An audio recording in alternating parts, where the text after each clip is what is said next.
Greetings, ladies and gentlemen, and welcome to this latest edition of Tales from Outer Space. And as always, I hope that you enjoy.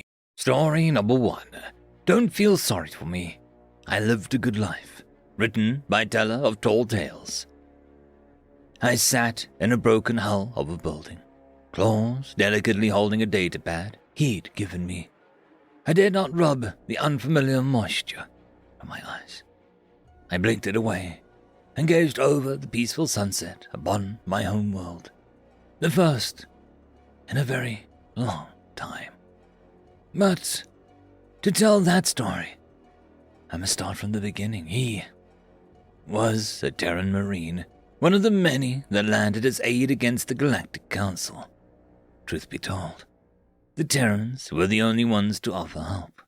The massive spacecraft laid waste to the hordes of Council soldiers upon our soil, long enough for them to land troops. His name was Daniel. He stood head and shoulders above me and my people.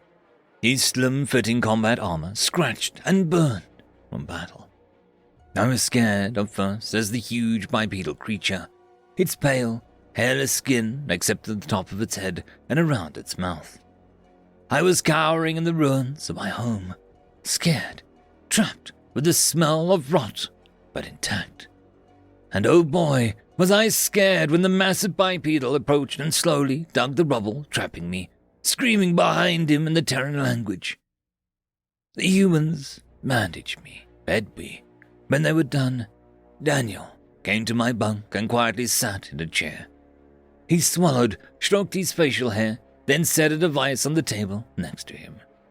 There was a flash, and he began talking, the device translating it into my language. My apologies for not speaking with you sooner. I'm sorry to report that there are only a few survivors from your town. The council was thorough, as always. We've begun to relook. I snapped. The fear and anger at the Galactic Council had fled, and then I snarled, No! I want to fight. I want revenge for my people. I was in my prime. I slashed my claws through the air as a display, and Daniel seemed thoughtful.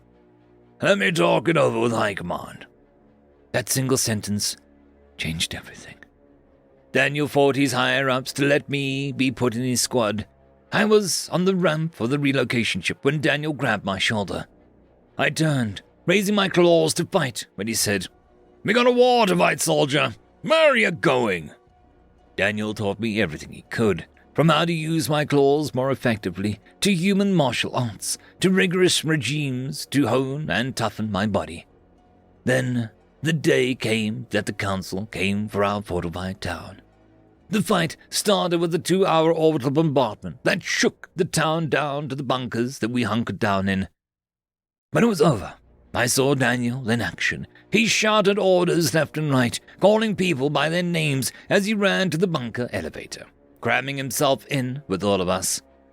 When the doors opened, there were only 3 words that left in his mouth. Go, go, go! We ran into a firestorm of laser bolts. The first council soldiers I saw felt the rage of my planet as I slammed my claws through their neck, using them as a shield to charge forward at another group. My thick, hollow fur displaced a few stray bolts that made contact as I leapt into the group, using the techniques of leverage and weight movement to make my strikes lethal. Then a blaster was in my face. I froze. Was this how I die? The staccato burst of human firearm and a stark green splatter of blood from my assailant shook me free as Daniel grabbed me and hauled me to a reinforced building just as a super heavy laser bolt obliterated our lost position. Ducking behind the sandbags, Daniel kept up a steady stream of fire until he shouted, Tank! He grabbed me and hauled me out of the fight as another super heavy laser bolt obliterated our reinforced position. Daniel let me hit the ground, staring down at a council tank as he detached a metal box from his back. He removed some sort of detonator as the tank's barrel began to glow. Then he dashed forward, the bolt hissing over me and cratering nearby as Daniel ran up, jumped on the tank, and stuck the metal box right onto the turret before jumping off and sprinting away as he hit the button. The tank went up in flames. He ran back to me, getting me to my feet and screaming at me to get to cover. I obeyed, scrambling for the cubby in a collapsed building. I turned and watched Commander Daniel's last stand. His rifle blazed, taking many council soldiers down before a bolt hit his chest, then his stomach, then his shoulder, his helmet. He fell and lay still for a moment. Council soldiers approached fast. Then the crumpled figure raised another detonator, clicking the button. Everywhere began exploding. Council soldiers flung to the air, screaming. Then silence. I rushed over to Daniel, and he was smiling softly, half his face burnt and bleeding, but he was still laughing. "Sir," I asked. His eyes cleared and he looked into mine softly as he put a hand softly on my shoulder. "My boy, he was just like you, so full of that fighting spirit. Wanted to take the fight right to the enemy." He hacked and coughed up thick blood before saying, "You're a good kid, and a good soldier." The unfamiliar wetness came to my eyes as I said, "No, who'll fight with us?" He smiled a little deeper. "Humanity will always fight for the underdogs. Don't feel sorry for me. I've lived a good life, and I'd like to see my son again." He lifted his other arm and clasped the datapad in my claws as a signature rumble of human ships entering the atmosphere filled my ears. I looked up at the massive ship descending above our town, raining fire from its massive guns. When I looked down, Daniel was no longer there, just the corpse of a brave human. I tapped the play button on the datapad and listened as Daniel revealed the plan.